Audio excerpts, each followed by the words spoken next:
we're actually live now with the sound turned on and everything. As I was just trying to explain earlier to everyone, our plucky hero, or Kalis Kodan, is having some issues with their computer, so they're not able to join us on video conference. But we should still have them on voice, if I'm correct there. Plucky, you still with us? It's not ideal audio, so I'm trying to, like, fix the problem. But hey, everybody. You sound perfectly fine. So while you're trying to fix, you can talk through your phone. So my phone is that clear. As I was saying before, this is Elkavash, storyteller. Everyone say a quick hi. Hello, Duck's here. Hey, everyone. Hi. Audio. So, does anybody have any thoughts or questions about the events of last session? I would like to go into the room with the painting. I feel like I like that you're Twilight, right, Culture? Am I getting that wrong? Zenith. My right.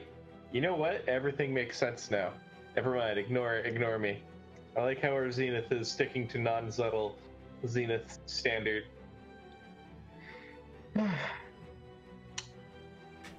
Who needs subtlety, anyways?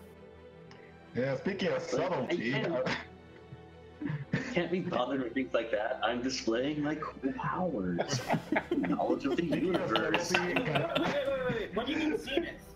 He's clearly an exigent. You mean, yeah, Exalted of the Sundog? How did I get that wrong? That's a common mistake. There were a few faux pas and slip-ups last session.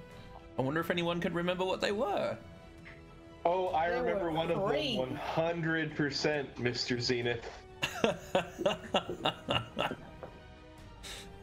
Yeah, they were three. One of them is that a certain strongman kept moving furniture around. Well, I suppose that could be seen as a faux pas, but that's not what I'm talking about. I blame the exigent personally. The exigent was at fault twice, yes? And so was De Novo. Oh yeah. Wait. Oh yeah. The bot. I don't know if you do, man. No, I honestly don't know if you do. I don't know if either of you realize what you've done. I don't know. I don't think so. I know that I failed. I'm not sure if I did a faux pas though. I might have. I know miserably what my intent was. Okay, what was the faux pas then? I'm genuinely curious. People find out as people start displaying negative intimacies. Because I literally it's an investigation into how didn't talk anyone. I don't know how that happened. Wow, you're breaking up a little bit. You're distorting. Yeah. Oh, I did?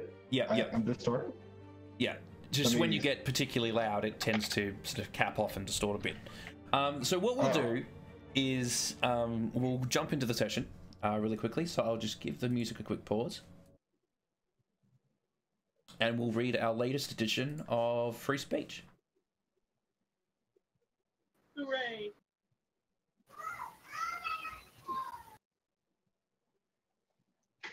It's only mildly frustrating. So, free speech. Beneath one's notice. A large part of my success as an author is attributable to the fact that no matter how heavily guarded the fortress, or a harmless old man sweeping is often considered a mere part of the scenery. Of course, the best way to remain invisible is to stand on a street corner holding a begging bowl. No one pays a beast of burden any heed. A good servant draws no punishment and is soon forgotten. The forgotten become invisible, and the visible are free. From scrutiny, at least. Which, of course, dear reader, turns our scrutinizing eyes to someone whom is neither forgotten nor invisible. Righteous Lotus was a highly respected Chuzai from Luxai, who was once responsible for all sub-officer activity. Day-to-day operations for Chuzai are a balancing act between strategy meetings, observing training operations, paper pushing and problem solving. Most are masters of delegation and multitasking. But during her service, Righteous Lotus handled the induction and training of at least 57 dragon-blooded officers, and each has shortly thereafter risen through the ranks faster than any other inducted officer. Even if a dragon-blooded would be loath to attribute their success to a mere mortal, per se, none can deny the effect she has had on her subordinates, all the statistics cementing her claim as the greatest interpersonal officer Luxai has seen in over a century. Righteous Lotus finished her term of service but did not take up residency in Luxai, instead requesting a posting in the remote redoubts near Great Forks, where she availed herself of the spirit politics. One can assume it was to broaden her experience in such matters, but that is nothing but supposition on this author's behalf. As the military records of Luxai are sealed, there is no way of knowing where or how she entered service. It can only be confirmed that she was not from one of the Great Gens, leaving options to perhaps a merchant's child or refugee. While Righteous Lotus left the employ of the Fork Redoubt some 4 years ago, she has never shown up again in public until the diplomatic meetings in Caldor, acting under the banner of Lambert Heights. Surely whomever had gained her employ benefited greatly from her expertise. I feel it is appropriate now to reiterate that the Fourth Estate takes responsibility for the accuracy of reporting, and as such I will endeavour to verify all information before releasing it. Neither speed nor format excuses inaccuracy. I will never deliberately distort facts or context and endeavour to label advocacy and commentary.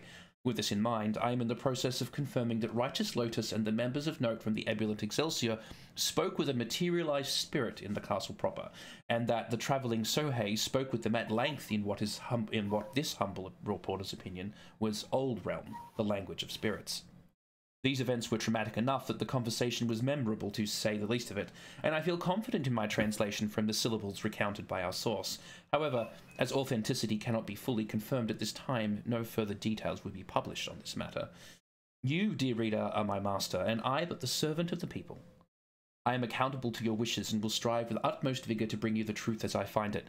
I will end with a note that it would be my crowning glory to shed light upon the situation, and, as has always been the case, the Fourth Estate can be contacted by anyone requiring my services or wishing to add clarity to a story. Viridian Sky.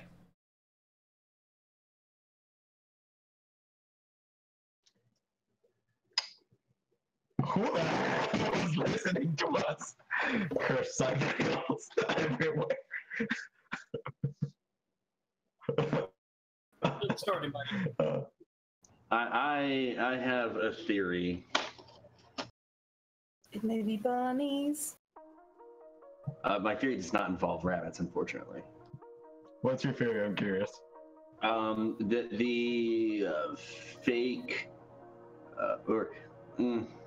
things that only I know at this point in time.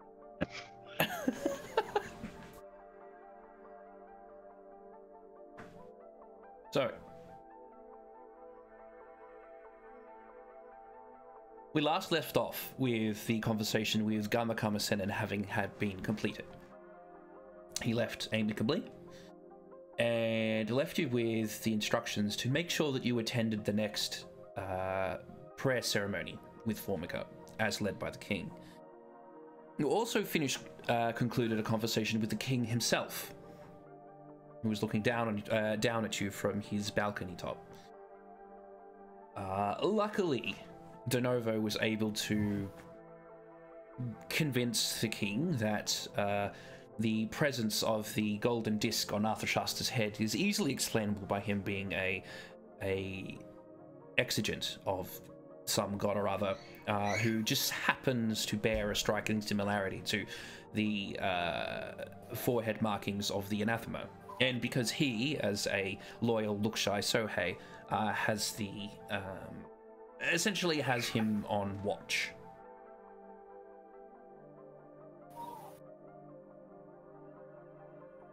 So the group is kind of left in the foyer of the entrance of the keep.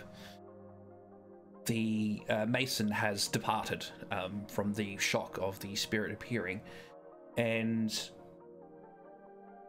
so you're sort of just left here alone, with the king turning his back and sort of proceeding through to the sort of residential areas of the castle. With no one here to direct you, it is kind of up to you as to what you do from here.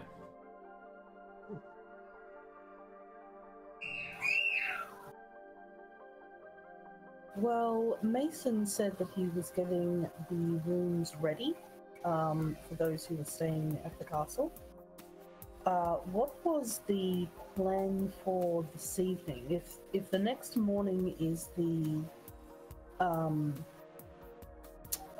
meeting, the ritual with Formica, and there's something about a debutante ball the following night, what is planned for tonight? Tonight is the debutante ball. An itinerary? Tonight. Okay. Plan should be get ready for said debutante ball. Because, I mean, who's more debutante than us?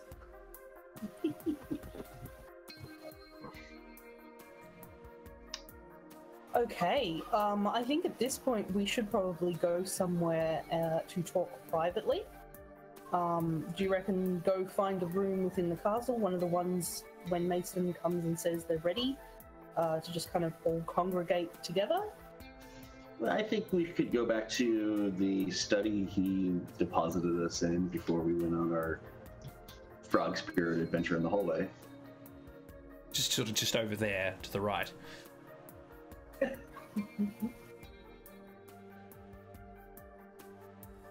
Which is coincidentally where Righteous Lotus is currently sitting. She wasn't privy to anything that just happened there. She was waiting in the room, just in case someone came by. Or that's what she wants us to think. Might I ask if anything irregular has happened in my absence? Do you mean by our standards or the standards of a average person? Either would be sufficient.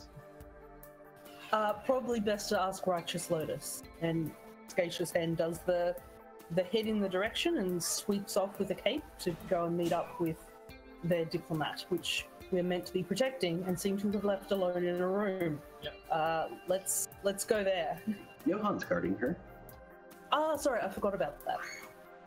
Tarala heads off following Hand. I'll explain on the way. Mostly it involves a crying painting. Those never go well.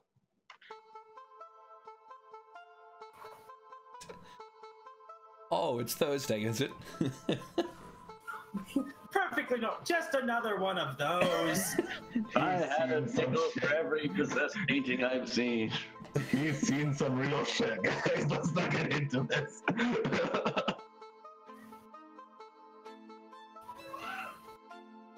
Alright, well, as I mentioned, Righteous Lotus is sort of just hanging out in the room. Johan is keeping an eye on her, but she just seems to be sort of walking around looking. She's paying closer attention to the family portraiture around the place. And when Question, this is a study, right?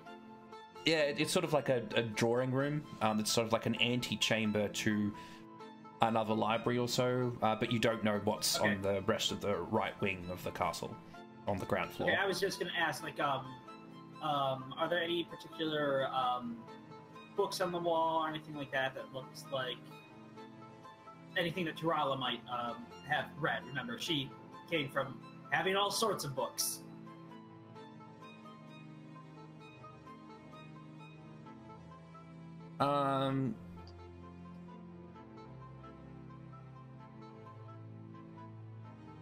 You know, this is a sitting room for sort of visiting dignitaries and nobility. So the kind of books that are here are less in the way of informative and more just like look at in this room, in what shelving that there is, the books that are upon the shelves are the kind of books that you know, put on shelves to say, hey, look, I've read this book totally, and that makes me a figure of note and well and cultured and stuff. Ah, I see. It's the I'm smart, don't question me, I'm smart books. Yeah, it's the I'm smart books. Got it.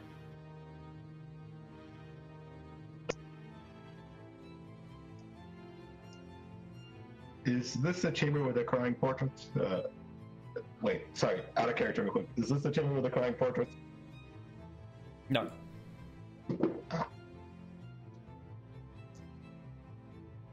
when you walk in, Lotus turns to address you. Just asks, so, well, I guess we're all gathered together now. What were your impressions?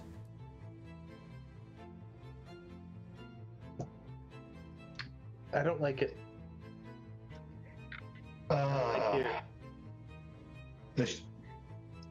There might be a bit of a problem. Oh, well, we established that there might be a problem with the kingdom whilst we were speaking with the king. No. As in this country's in the process of transitioning into a Shadowland. Oh yeah. Yes, we discussed that with the king. Oh, and then you also know about the frog turtle god of this area. Then that we didn't talk. No. What? Well, that is indeed a thing. And he looks around. He looks to hand and shrugs his shoulders. Apparently, we're to do something about the Shadowland. But yeah, it's not. Yeah, sorry, that's horribly out of character. It is apparently recommended to us that we see the ritual tomorrow because Formeka will apparently have some insight as to the problem of this land. Well, great. As for tonight, of course, there's the debutante ball that appears to be happening with the every other dignitary that is arriving, if not now, soon. Not many people know the real reason of what's going on other than for the ball. Everyone has a fair amount of faith in Marcus. Yes. I'm sure it's earned, but I have my doubts. Still, I'm with you on that page. Root insists he would be the best to be. It would be best if he maintained his seat and the country remained free. So, I trust in. Root's assessment of the situation. Even if I can't see it myself.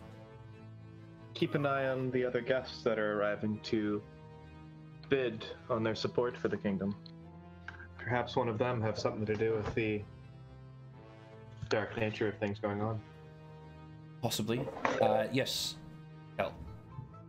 I was actually going to like to do something. I'd like to partake of the lore aspect of the game and try to introduce a fact, like something about this ringing up with Tarala from one of the realm stories she's heard. Right. Of, the idea of a story of a kingdom where those inside seem to be unaware of the happenings outside, where everything seemed fine on the inside, but on the outside, and what it was. The fact I'd like to introduce was that in the story, and unfortunately, just because it's a realm story, some anathemous creature was doing sorceress lanes to make the kingdom feel like on the inside, anybody looking in to out they saw everything was fine. They didn't realize that their world was being necromantically drawn into a Shadowlands. Interesting. And what's the fact you want to introduce? Well, the fact that I wanted to introduce with this was that when the solution in the story was the brave monks, because obviously the monks were dealing with the supernatural here, were able to barter with the deity to create a more, basically by increasing its holidays, it was able to slowly wither away at whatever necromancy was happening at the site. And like, this is all actually considered in some cases a solution to possibly slowing down the effects of a Shadowland, like slowing down the effects so that they could be more easily turned back by bartering with the deity to do their job more, they would get more holidays. Their influence would start to overtake the death essence in the area.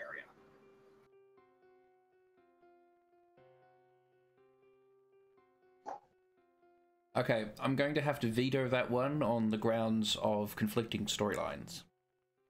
Fair enough. Shane. Sorry? Oh well.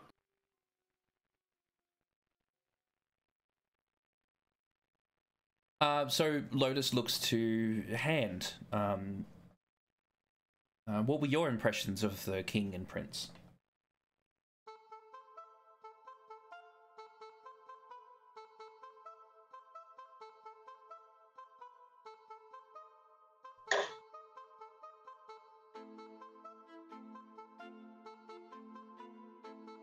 Not getting any sound from you.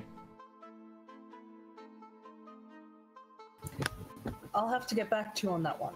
Sagacious Hand. More concerned at the moment regarding personal safety of, well, everyone here. That reminds me. Do you have my sword? I do. Do you think it's a good idea for me to pass it over? I just wanted to make sure that you had it. Hmm. I'm remarkably surprised no one's objected to my being armed. Sagacious Hand does a little thing and it's like, yeah. Picked it up. It's hidden well enough, but based on the temperature here, I think maybe it's best. If you need it, I'll be close at hand.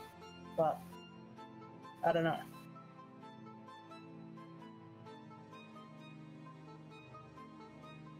I think we should move. Find a room, find somewhere a little bit more private. Sitting out in the open like this is not necessarily the best for any conversations that we might need to have about what to do next. But the king said it's okay to look around. Yes, I was given express permission to investigate into the matter. May we see this crying painting then?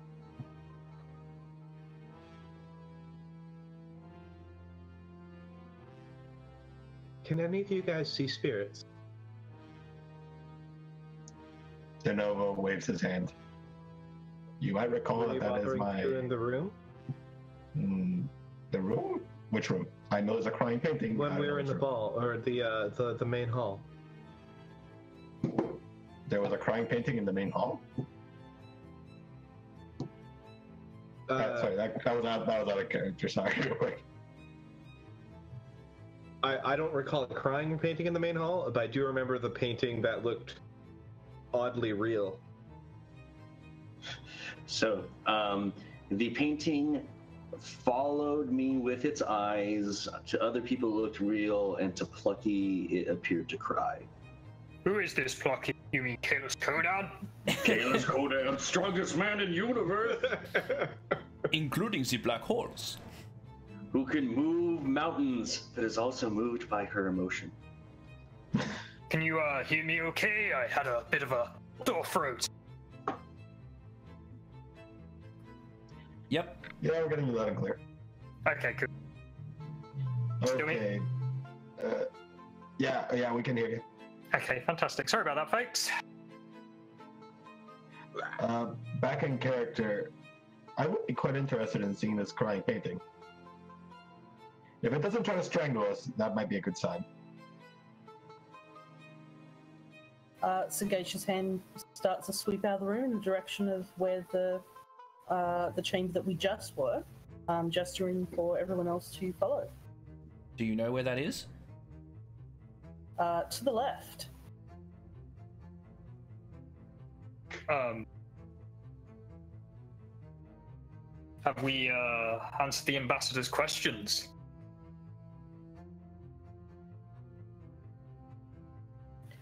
I think until someone who's a little bit better at dealing with spirits can answer this question, none of the others can really be answered.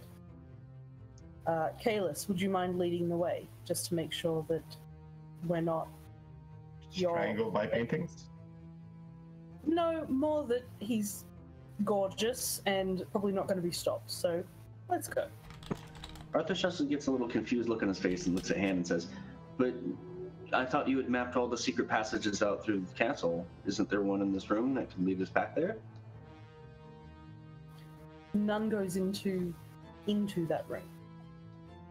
Plus, there's people moving around. Arthur, a moment if you please, actually. Sure. Please refer to me as Sarah. Sarah? Especially in front of others.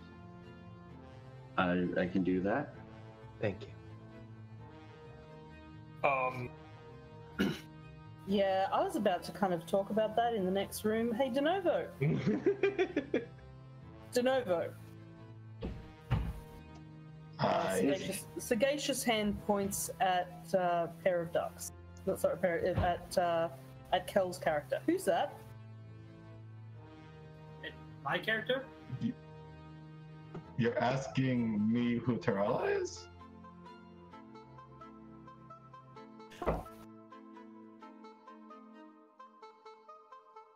Lotus, Yeah. Lotus rubs the bridge of her brow and goes, "We were going by pseudonyms, I believe." Yes, maybe once we get to the room, we should all go over our cover stories and aliases. I'm still Kayla's Kodan, right? Wait, guys. Does Lotus know where we are? Because I feel like this might be an important step. Because I was never really clarified if she knows where we are. Well, I mean, I essentially walked back in the room slightly glowing, so... Has that not faded away yet? Sorry, has that not faded away yet? It would have faded by now. But seriously, does Lotus know, or was that never decided? It It was never really established, but since you've blown your cover several times, I'm just going to assume that she knew. To be fair, all right, I'm calling. You want me to introduce the fact that it was Arthur Shuster that did it? No, I'm going to veto any attempt to try and cover your tracks that way.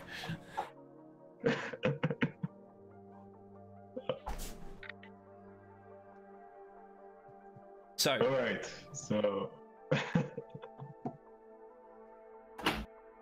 We're the best at this. Crack team. Kalis is like looking around each one of them, kind of like not really sure what's going on here, but kind of feels like some sort of deception's going on. Not sure who the joke's on.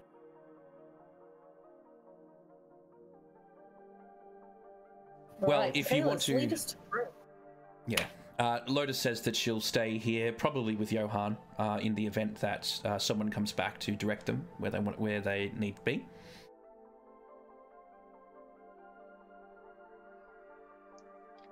So if the rest of you just want to leave, is everyone going on this little adventure?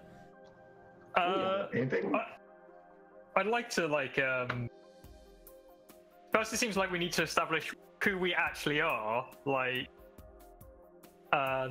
I'd like to put some comments before we press on. Is this out of character? No. I'd like to make some comments in character, and I'm not quite sure whether are we clearing up our identities in character or what's going on. I'm a little bit confused. Out of character, people have stuffed up and said real names rather than pseudonyms, which could pose many problems. Not just the fact that someone's glowing like an exigent. And so I'm trying to push us into a situation where we're not standing literally in a hallway. So, let's go towards the room because everyone's interested in that painting. So let's head towards there. I would suggest this is all out of character, so that should be moosing. So I suggest that everyone does their awareness rolls, and then we can talk privately. Because standing here being like, "Oh my god, anathema," it could be problematic. So I'm just trying to speed we in things the up. study though? I'm not sure. Are we in the study or in the hallway? Currently, you're in the right wing drawing room. To get to the okay, painting, you need to go into the left wing drawing room and then through into the library. Library. With cutlery! Oh god, the old man, we have to kill him. Elk, Yeah. to be certain, there's no way our group could have obtained the last message from. Holy crap, I am terrible with names. Our prelude session thing. There's no way our group could have gotten our hands on the newest pamphlet from the Bringer of Truth. Someone shoots an arrow with with a message tied to it into the couch. No, that has not been printed yet. Just being sure. Thanks. Got that idea down for later. Okay, so everyone's moving. Everyone except Lotus and Johan are staying, going. We should probably bring Lotus with us just to be safe. Well, she says that she's going to stay here to fulfill her diplomatic mission in case. Should we do an awareness roll to make sure that like there isn't an assassin that we are completely missing out on? Maybe you should. All right, I will then. Go for it. If there's actually an assassin, I'll be laughing my head off.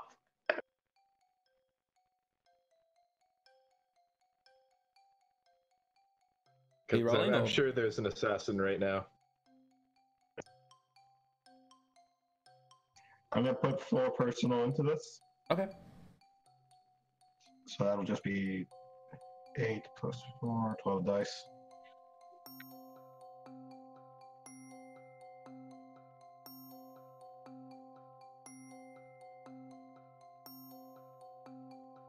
Okay, I got 6 successes. Okay. No, you don't notice anything. Anything out of the ordinary, anyway. I'm gonna append 4 peripheral, because that's before I can start flaring or anything. Yep.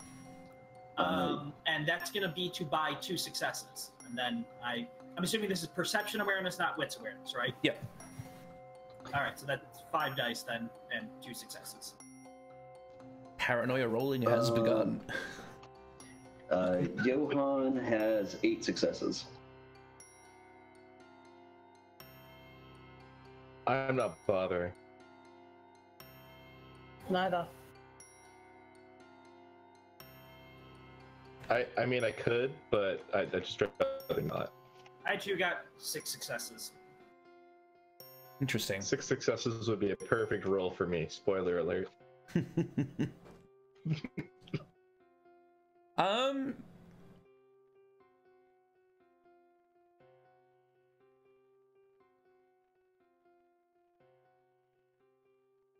Johan, Arthur Schuster, is, doing his. How does Johan actually sound? Is it or is it like, or we're going Scooby Doo with this, or you're It's more the first one. He balks. No, he's actually French. It's, Oh, I thought he when he wants to actually speak, he sits up, puts on a top hat, a little monocle, and pulls out a cup of tea. La Or woof. well, let me explain to you the flaws in your philosophy. So, Johan starts yapping at you, basically. To everyone else, this is just like Johan just sort of yapping and yowling and just making dog-like noises. But to Arthur Schuster, it's an enlightening conversation where he's asking if he can have another treat.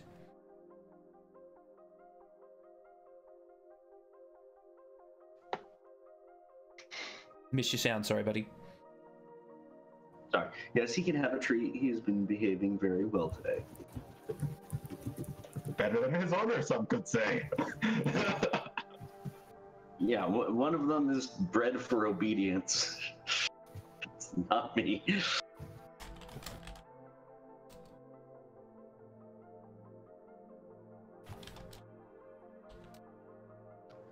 So He moves towards assuming Sagacious Hand. Tiamat hasn't eaten everything. He moves towards Sagacious Hand.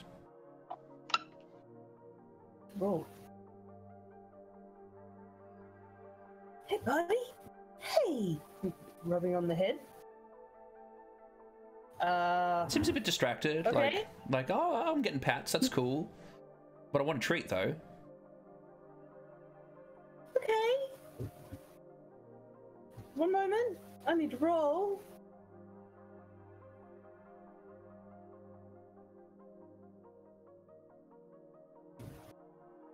I hate needing to jump from all these windows, sorry. That's okay.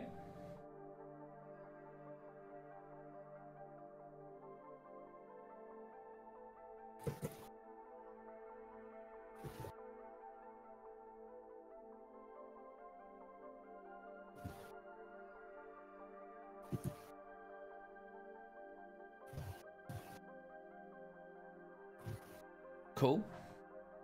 That's a good roll. That is a good roll. Pretty good roll. So as Johan is approaching Sagacious Hand, and Sagacious Hand starts sort of rubbing and nuzzling with it, with Johan, him, her, him. He seems a little bit distracted before sort of turning back to Sagacious Hand, and Sagacious Hand sort of just reveals a treat out of his hand, and Johan numbs it up.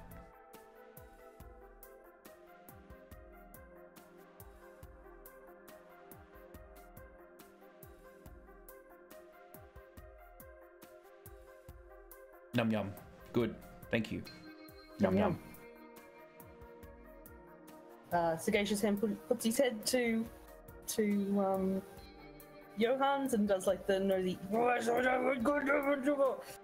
right. Let's go.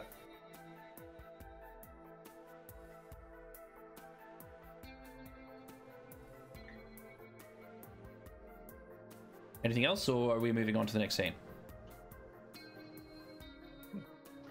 Before we leave, I'm saying this in character. Everyone, before we leave, I think we should be clear, just in case there's any more miscommunications, that we are all aware that I am clearly chosen by the dog god and always have been, and this is a known fact that I'm an exigent.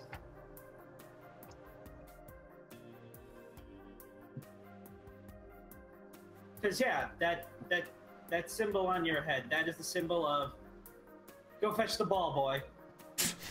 Yes, it's the sacred frisbee. Honor. The Novo scratches his chin. Now that I've actually said it out loud, I can't help but wonder about other accounts of this occurring I've read. That actually has some rather disturbing implications, but that's neither here nor there. Okay, so to try and move this along a little bit, we'll move the group into the next room. If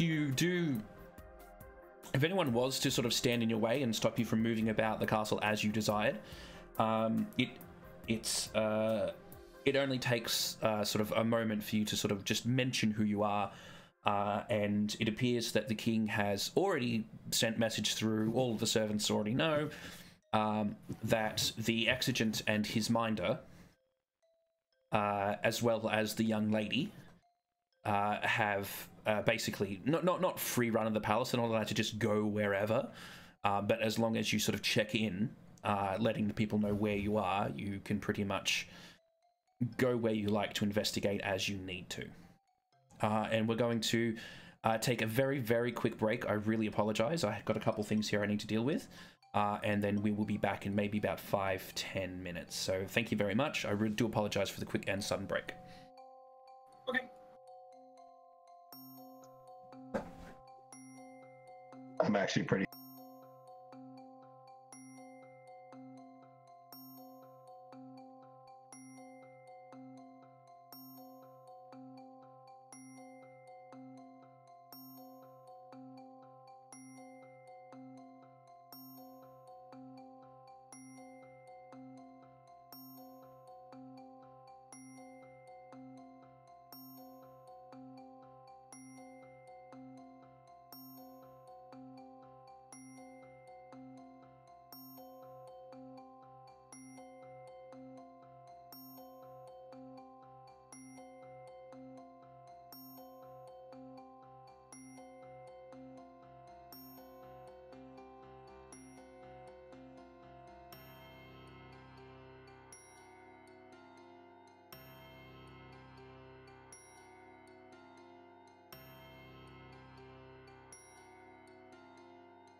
it just occurred to me that everything that just happened was muted, because I am a silly man.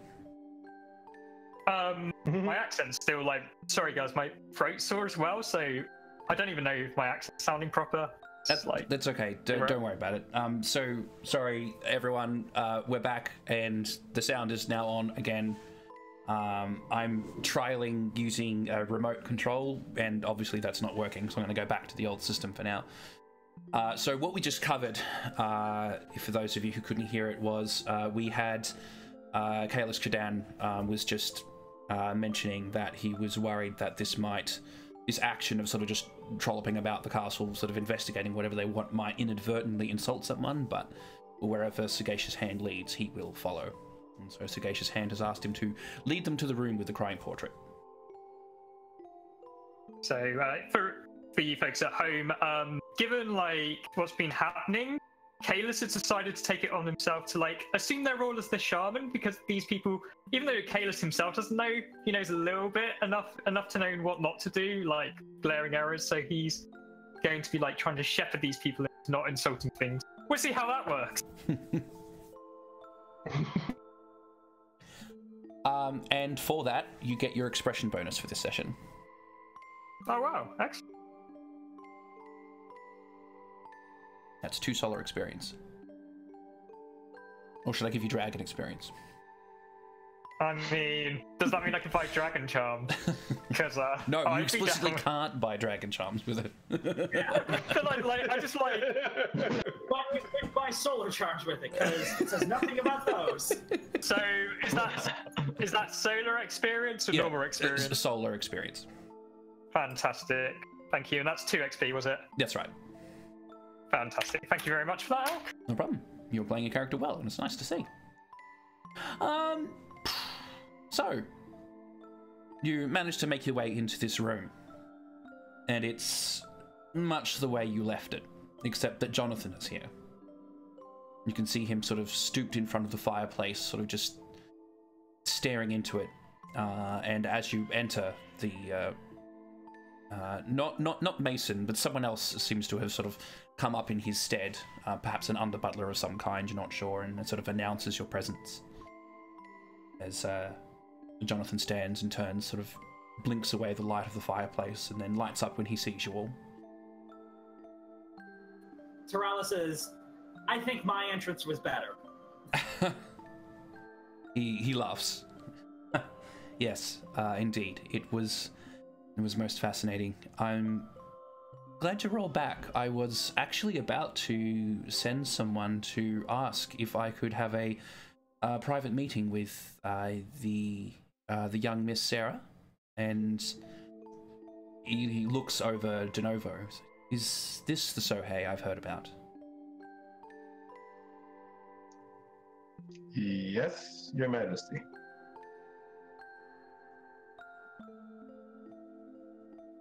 You may. I'd be delighted. If you would perhaps be able to answer a quick question. Certainly. I know you're investigating the troubles of the kingdom, and I'd like to help in any way I can. Yes. He points over to the painting and turns to Chaos. Would that be the one? Is he pointing to the painting that I could swear cried? It's the one over the fireplace. It's the most predominant the one over the assuming. fireplace, depicting his grandmother in a stately manner, yes. That is the portrait that cries, yes. Ah, yes.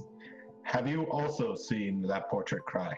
Or, in any other way behave in an out of the ordinary fashion? I'm not sure. I know that the artist who drew it has drawn it in a fascinating manner, such that it appears its eyes follow you about the room, but other than that, I can't say I've seen anything out of the ordinary. And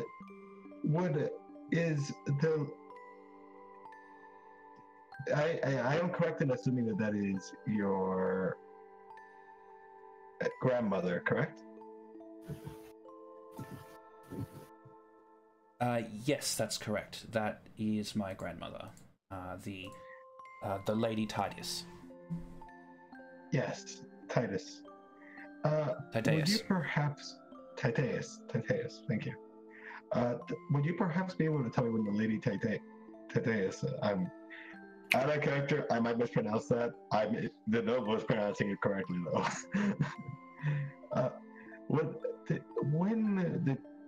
First of all, is she still among the living? And if not, could you perhaps tell us when she passed? Oh, no, unfortunately. The Lady Tydeus passed about 10 years ago. So it was much a strain on me. I used to look to her for advice all the time. She was quite comforting. I'm going to activate Spirit Detect and Glance then, if you don't mind, from my personal pool. Sure. Does the room look any differently when I turn it on? I would like to do a read intentions or read motivation for the scene. From the moment when you would like to speak to Sarah and DeNovo, what is his intention in speaking to them specifically?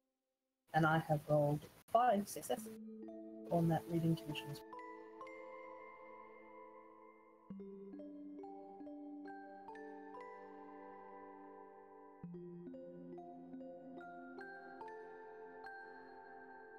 As the conversation proceeds, an almost sort of moving melancholy music begins to play as Kalis has just subtly retrieved his flute and begins to gently blow through it.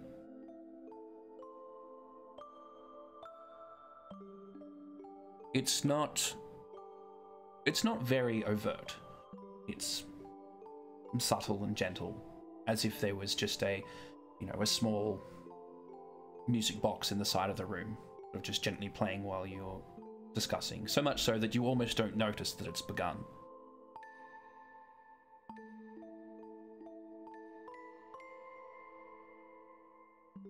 The music seems to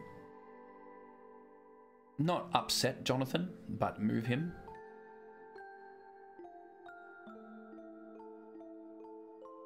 And he starts to speak more on his grandmother, the Lady Tydeus. She was formal, and she was kind. She was next to his mother and father, the greatest person he ever knew.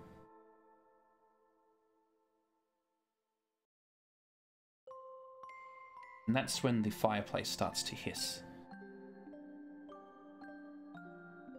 Droplets of water start to hit it.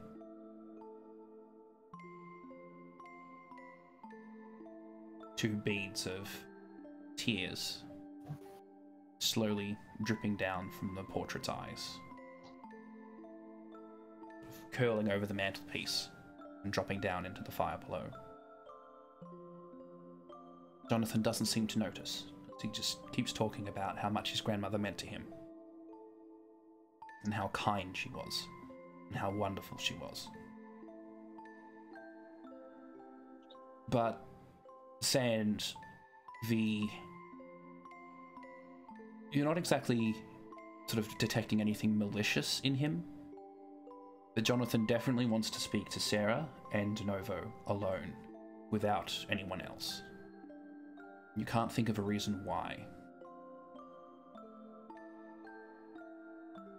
But whatever it is he has to say, he will only say it to them alone, in a place of his choosing.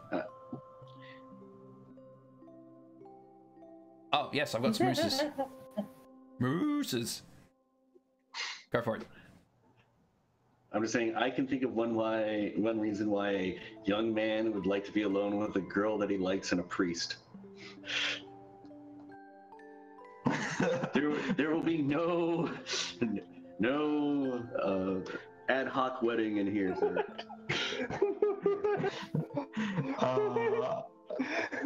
Well, he does have his grandmother present, so at least there's. If you give away this young boy, continue to cry spectral tears. I'll note that even with your spirit detecting glance, despite the fact that the portrait is very clearly crying right now, you detect no other changes in the room. And does Pelora react? Does who? I remember that the sword lets me become naturally aware of any spirits within a certain range. Right, yes, no, Pelora is not reacting. Huh. Curious. Actually, sorry, what's the range on Pelora again? Hold on, let me check. This is why I should have had the dog open.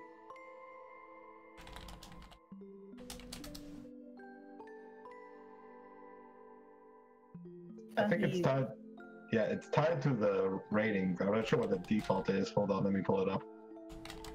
Pelora, the equalizing dragon. Da-da. Here we go. It begins at. Okay, it begins at close range. Okay, so no. I'm going to go.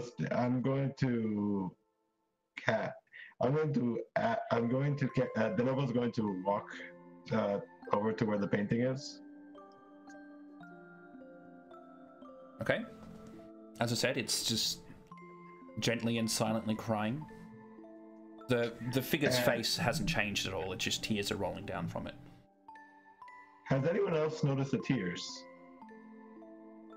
That's him speaking, by the way. He's drawing attention to it. Well, the arms don't seem to be coming towards us, so that's a positive sign.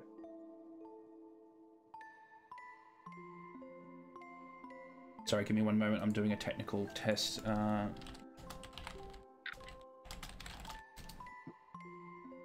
I feel like I'm about to ask I cast fireball into the darkness question, but can I read intentions on the painting? You could try. Why not? Okay. Okay, so Gaijin-san's going to look into the eyes of this painting, because everyone keeps saying that the eyes follow you. So while this conversation is going on and the speaking about how much that he meant to Jonathan, so Gaijin-san starts doing the moving around, seeing if the eyes follow, and locking eyes with the woman portrayed, to see, is there a sentience behind those eyes? Is there more to this painting than merely paint on canvas? Okay. And, what is your resolve? that's a very good question. I believe it's 4. Okay. And integrity favored. Oh, integrity favored. All right. As you inspect this painting closer, you are going to be subject to a social instill action.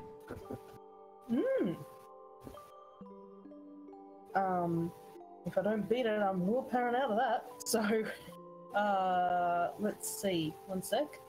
That's perception and awareness. Sorry? I'm rolling read intentions. Perception, socialize. Perception and... Yep. Look at those 10s! What is my 10 day? Okay. Oh no. 1, 2, 3, 4, 5, 6 successes.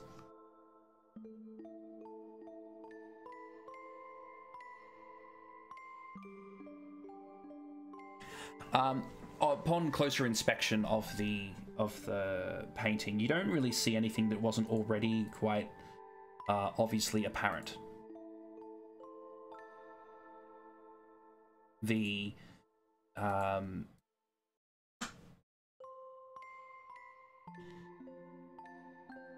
Sorry, hang on. I'm having a lot of trouble with the video at the moment. We're trying to get the video for Plucky working again, but it's not working right now, so it's just dumped. Okay, cool. So our video frames are back in order.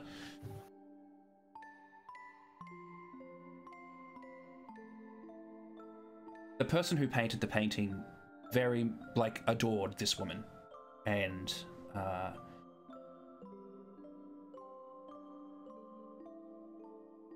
And while it's not a supernatural type effect, if even you could sort of read something like that, spending time sort of inspecting this painting, you start to feel the painter's emotions about her, sort of slowly sort of welling up within you.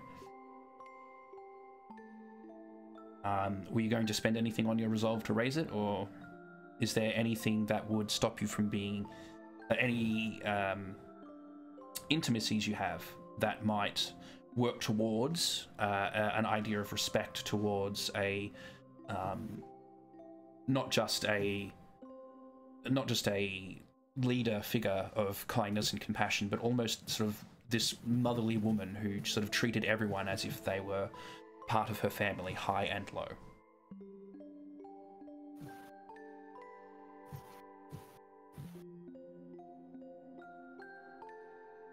I have nothing that works one way or the other, regardless. Okay, so your resolve was 4? Yep. Okay. In that case, unless you spend a willpower, you will be instilled with a tie of abiding respect towards the lady Tydeus.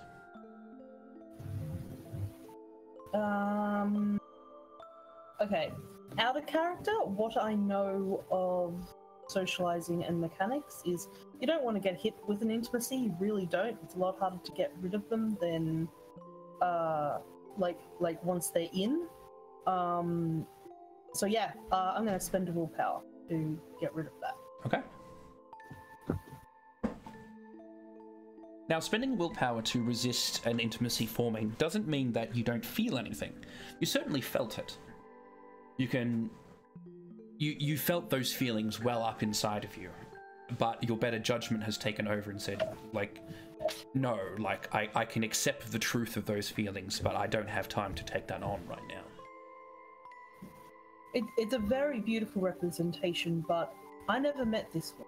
In the same way that you can read a wonderful book and come away with great ideas, you can still put that book down. It doesn't have to stay with you. Yeah. Excellent. I would have given you a stunt die if you said that earlier. I'm saying it now because I didn't know what you were doing. Anyone else interacting with a painting, doing anything else?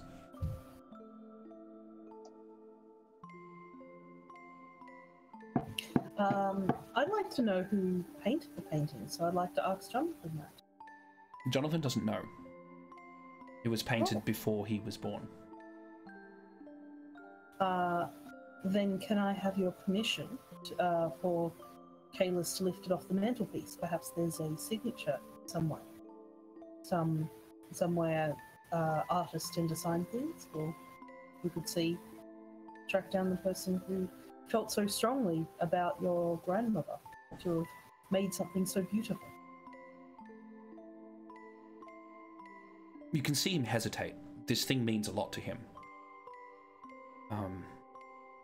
Would it be possible to inspect it without lifting it down or touching it?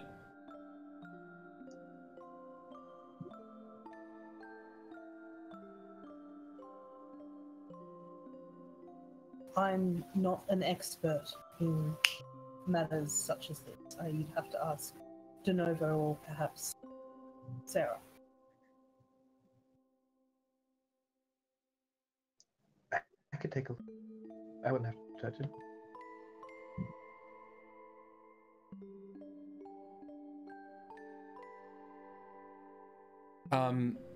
Plucky, do we still have you in audio? Hear me? Yes, we can. Cool. Yeah, you still got. It's breaking up a lot. It's better than nothing. Well, the sound's breaking up, did you say? It's clipping a little bit. Might just be the settings. Is that any better? Yes. So, Heron, or should I say Sarah? Either or is fine when you're addressed. Kalis. Assuming that was GM. If you were to climb onto Kalis's shoulders, you could get a good view of the painting without having to lift it down, as per the prince's request.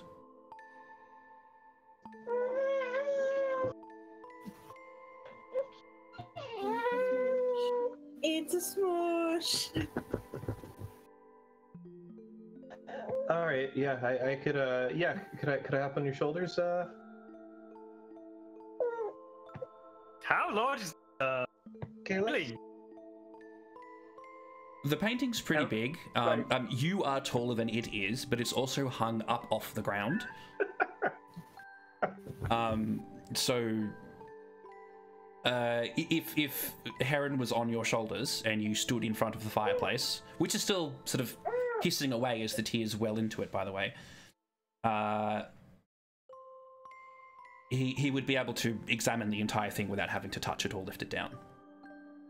Just for my own sense of proportion, how high are the ceilings? The ceilings in here, because it's a castle and they're super rich, would be like 15 to 20 feet high. Okay, cool. Yeah. Yeah.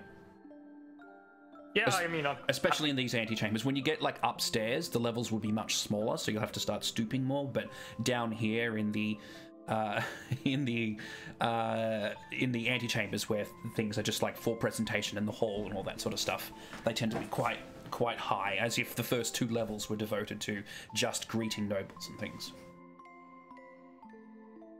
Tarala. This is just not a character thing, because Tarala is aware of the tiers, right? Like we're all aware that Of the what? Sorry. The tiers. Like, yeah, all of you guys can see the tiers. The only person who doesn't seem to notice them is Jonathan. Okay. I just wanted to do one thing beforehand, because like I said, I wasn't sure if I had seen them. Just reach under to just feel if they're there, they're tangible. Like, we see it affecting the fire, but if I put my hand under... Yes. Does it... Tears fall onto your hand. Do you want to taste them? No. No, it's just... You never know. It's just skeptical. I once got some crystallized screams in Changeling. Wrong game. All right. The noble's going to ask Jonathan to come and stand next to Kalis and very clearly point to where the tears are falling and say, do you perhaps see tears here? Tears? Oh, you did say the painting was crying, but no, sorry, I don't.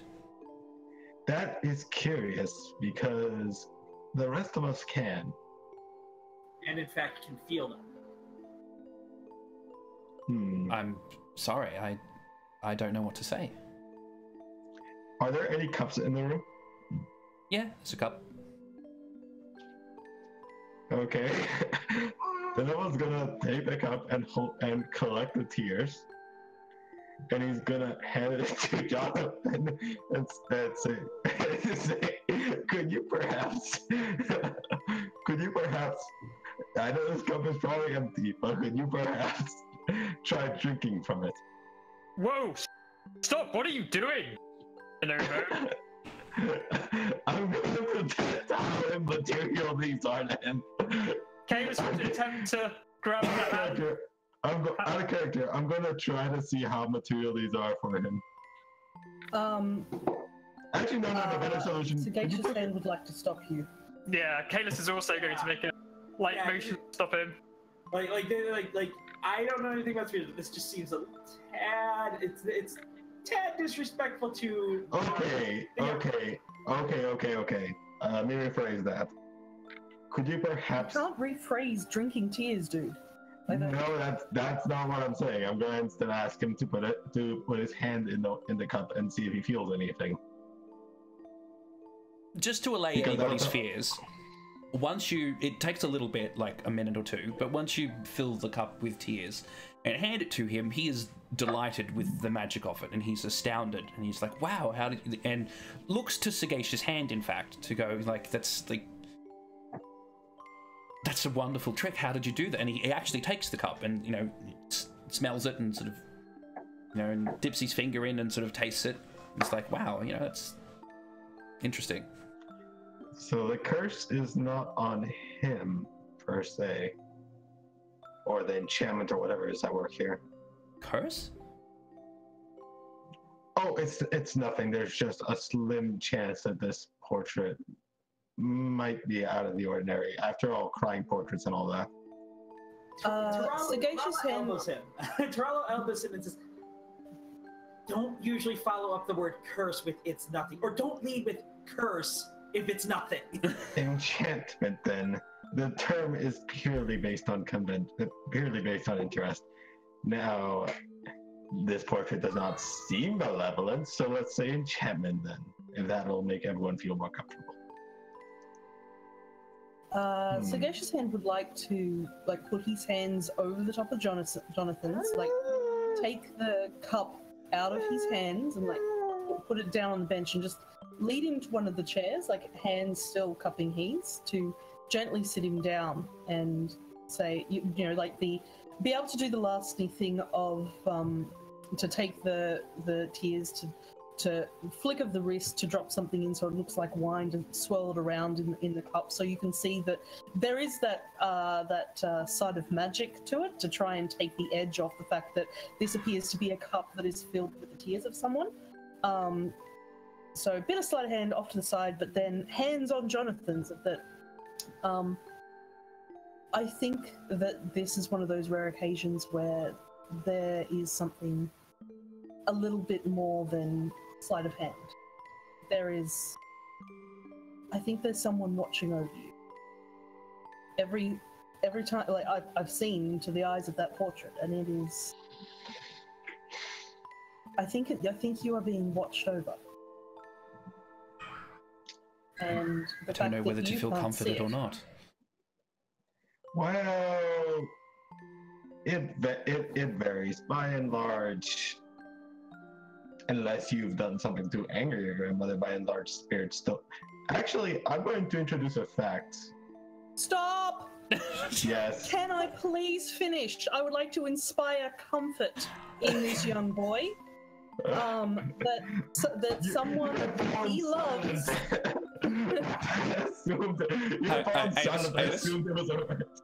Avis, please check your sound settings because you're breaking up a lot. Just keep that in mind. But we'll let Sam just finish this action very quickly, and then we'll get into your fact. Okay? Okay, I'm going to speed this up because we're going at a snail's pace. So I would like to inspire comfort into Jonathan, because this is some, whether he sees it or not, something's going on with this painting. This is someone that he clearly cares about very much, and I suspect that this person who is now passed cared about him. I don't have any occult. My guess is possessed, but not my wheelhouse, so I will leave that to these people, as in the rest of our group. But this is a young boy who's speaking quite passionately about someone he cares about, and can't see that when he's talking about what a great person that she was, those tears are starting. So I'd like to inspire comfort, and rather than, it's not really an instill, because I believe that love is already there. So if it exists, I guess increase it. That feeling that he is loved. That even though they're gone, that his loved ones still watch over him in whatever way they can. Okay.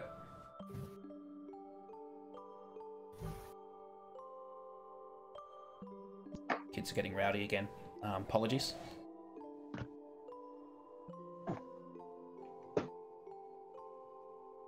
Okay, I am now done. I will make a roll. Okay, don't bother rolling.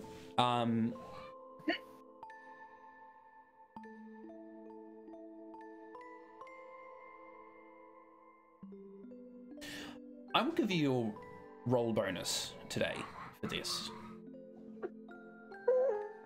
Bringing people together. And that's this kind of way.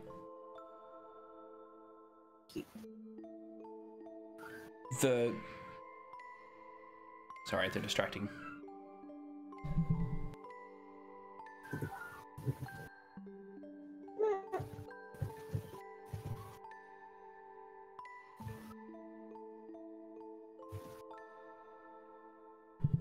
I'm really sorry. A lot of interruptions today.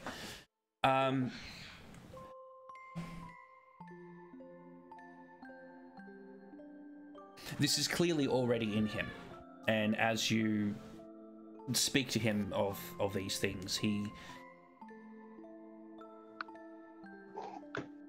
you can see that he's not unsettled, regardless of what he's saying. Whether he didn't know whether to be comforted or not. Your words, it's not that they don't affect him, but whatever effect you're attempting to achieve is sort of already there. It's almost as if he's come to and dealt with this already.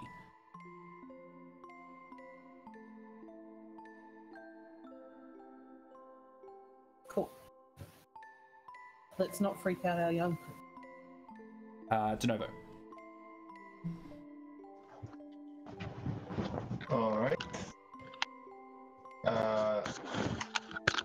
Just because I want to test this out, I'm going to introduce fact that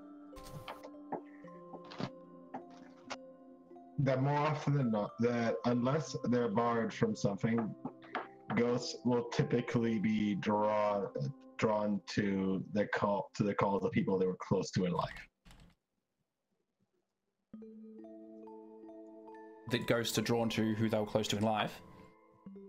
As in that if the ghost of someone is present, they will more often than not come forth, not immaterially, of course, when they're called by someone they care about.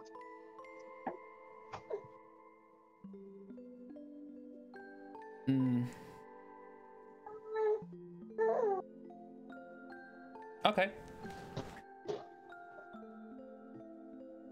Yep, no, okay. Let's go with this. Difficulty would be 1, because this is treading quite close to something that's already sort of setting fact, so go for it. Yeah, I just figure it'll be a useful tidbit if we can, for lack of a better word, check if her spirit is even around to be an issue. Just let me... 8. I'm going to spend free peripheral on this.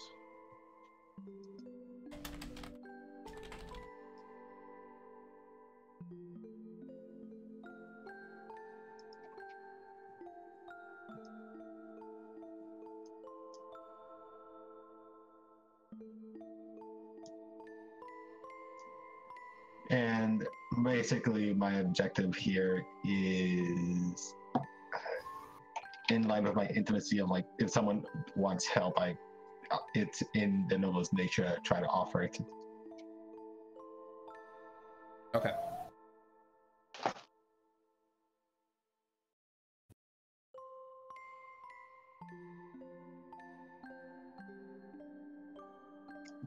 All right, I got 5 success. That's a success. Successfully introduced fact. Jonathan, would you... This will sound strange, but could you perhaps call to your grandmother? What do you mean?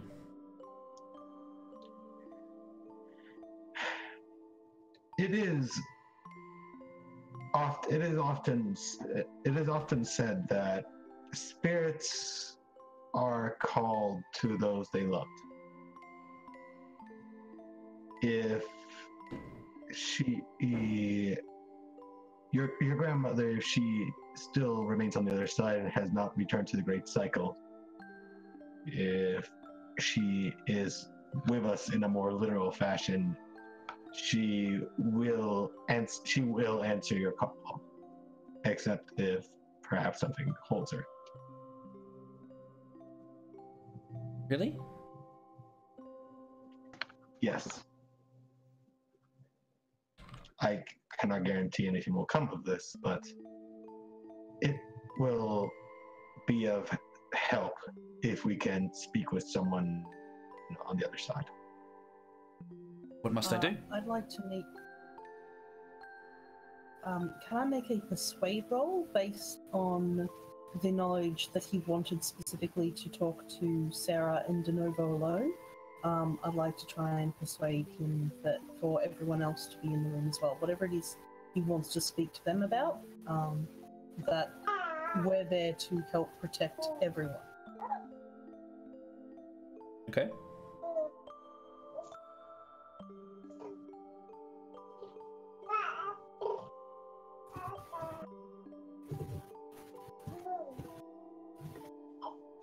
And I Four got successes. 4 successes. I would like to have tagged this off the intimacy of his compassion for the kingdom. That, in the interests of the kingdom, let us all stay. Speak freely.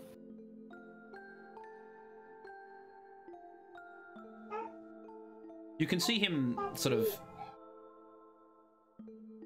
wrestle with what's going on.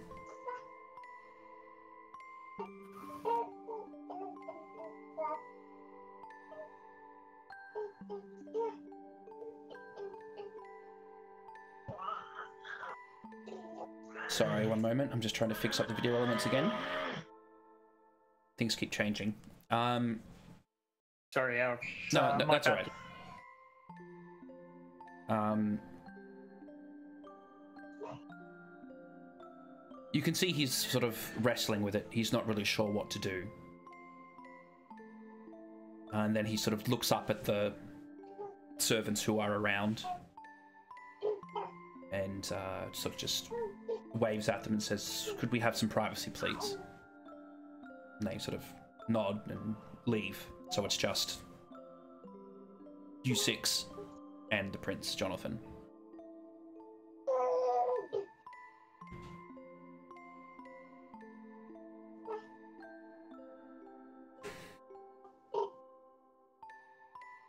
Would you like to take a break there? I was just trying to get to it. I've got a lot of noise happening behind me. Sorry, it's distracting me a little bit. So I'm just trying to push through. I've got a little bit to go. So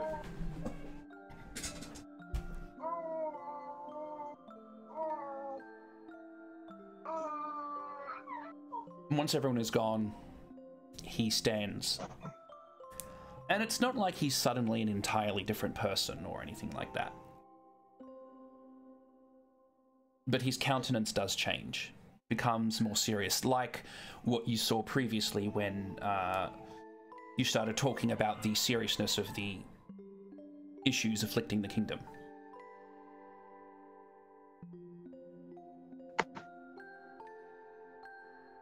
He reaches into his jacket pocket and pulls out a pamphlet and holds it out to Sarah.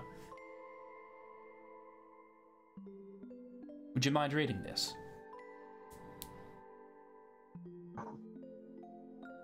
Sarah. Sorry, yeah, I can read it. I will read it for him. You open it up. What language is it? What language? Yeah, I open it up. What language is it? Out of curiosity. Not that it matters, but It is in River speak. River. I'm sorry. River Could you repeat that? River It's in River. Okay, River Speak. Okay. Yeah. Yeah, in fact, it's yeah. something you've read before. Oh. Yeah. It was the last edition of Free Speech you ever read. Oh no. Oh no. Okay, I read it.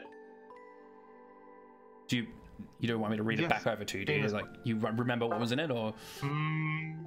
It was the one from last session or the one before the last session? The one detailing the events in Nexus. And the appearance of all the, and the appearance of all of the. Thanks, Arthur. I recall that one. Okay. Yes, I actually have a copy of this pamphlet myself. I'd ask where you get it, but they're not hard to find.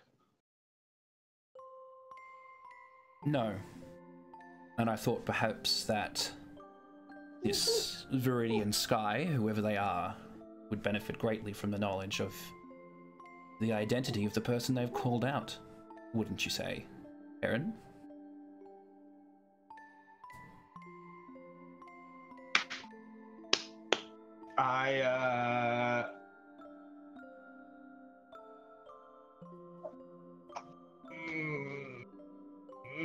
Read intentions. Is he attempting a blackmail action? Yes, he is. Oh no, that's getting shut down. May I intercede, or would you like to? How does Heron respond first? I'm almost startled for a moment, but I calm myself and breathe slowly, going back to all my teaching, to what I've been taught. And I don't respond, or at least I do my best to not respond audibly or even visually, and just keep my breathing calm and composed. I'm going to ask if I get a minor stunt for that. And two, I'm going to spend.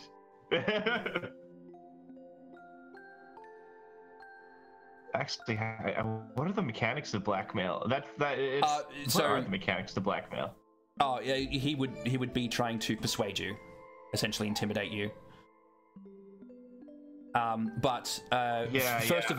First of all, I'll give you a 1 point stunt for your guile, because you're attempting to not respond to that. Perfect. That's what I was going. That's what I needed to boost there. Do you have socialize favored or charms or anything like that to boost your guile? I don't actually. I don't at all. I have no charms to boost my guile, so that means my guile is basically my wits divided by 2 rounded up. Yes, unless I'm wrong. Wits plus socialize. If it's socialize is 0, then it's wits divided by 2 rounded up plus 1. I have 3, including my stunt bonus for my guile. Give me 1 moment. And you know what? I'm gonna put this out there so that everyone can see it. I'll throw it into the dice rolling mechanic.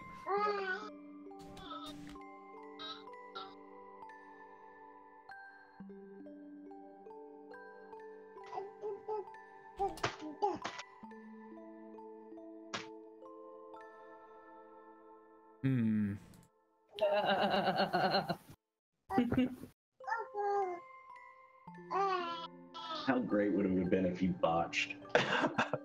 Literally trips and it falls into the fire.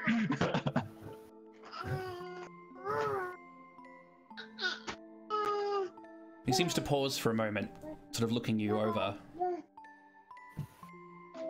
This name means nothing to you?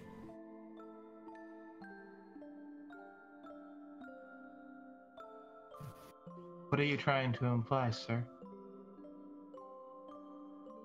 Your friend here referred to you as Heron several times in our last conversation. It's no secret that you are aligned with the Ebullient Excelsior. If you have a Sohei with you, that would explain how you access the information. What I'm interested to know is why.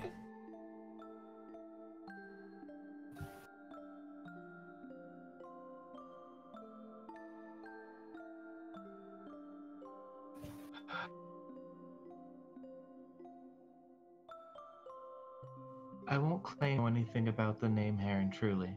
However, if I did have access to such information,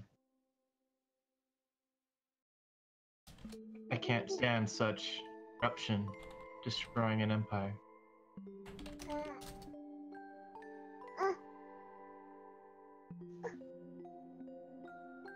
The amount of those that it will affect beneath, well, it's untold.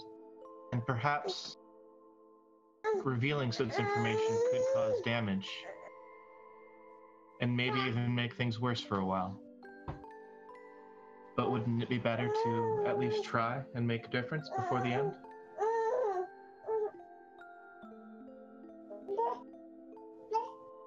It is in my best interest to ensure the safety and prosperity of the kingdom. Your kingdom's not in prosperity.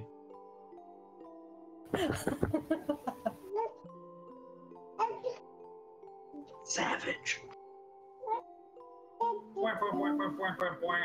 Burn!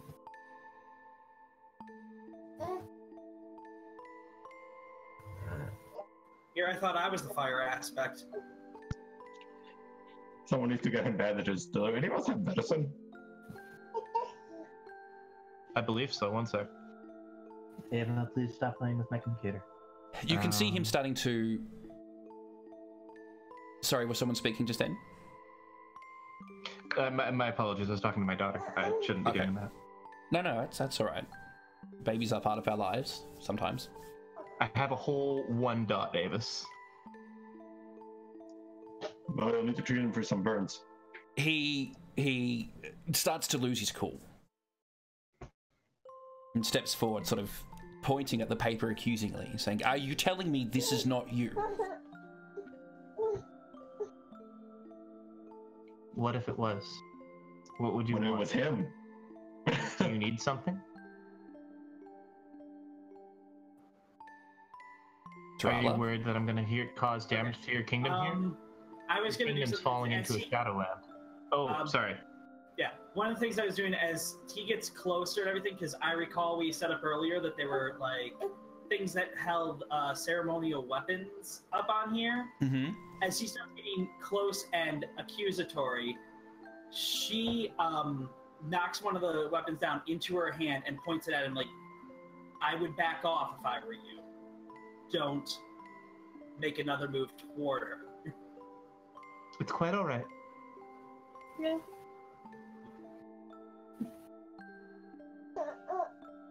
I don't feel intimidated.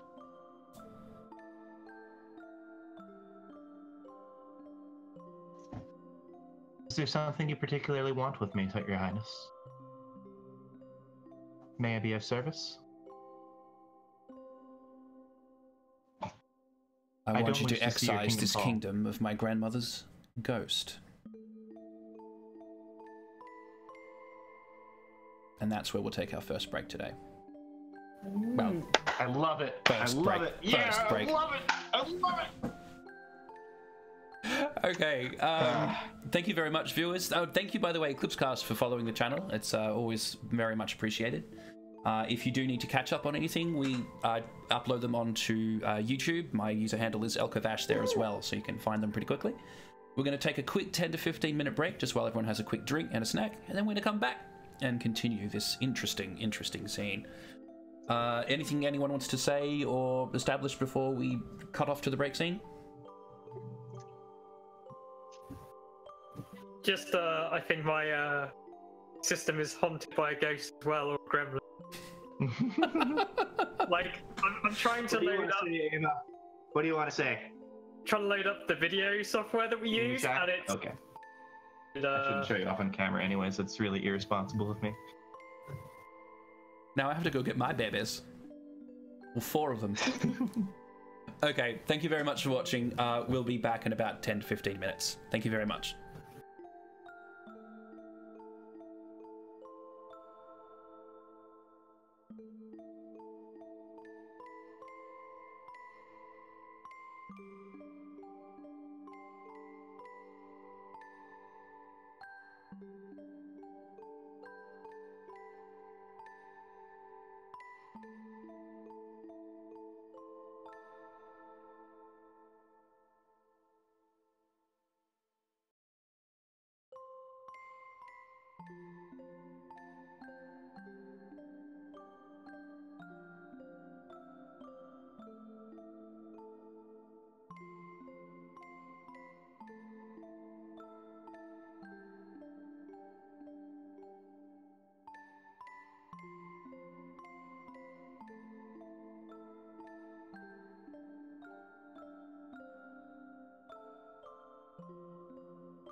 And hello everybody! We're back live and I actually have the audio running this time because I'm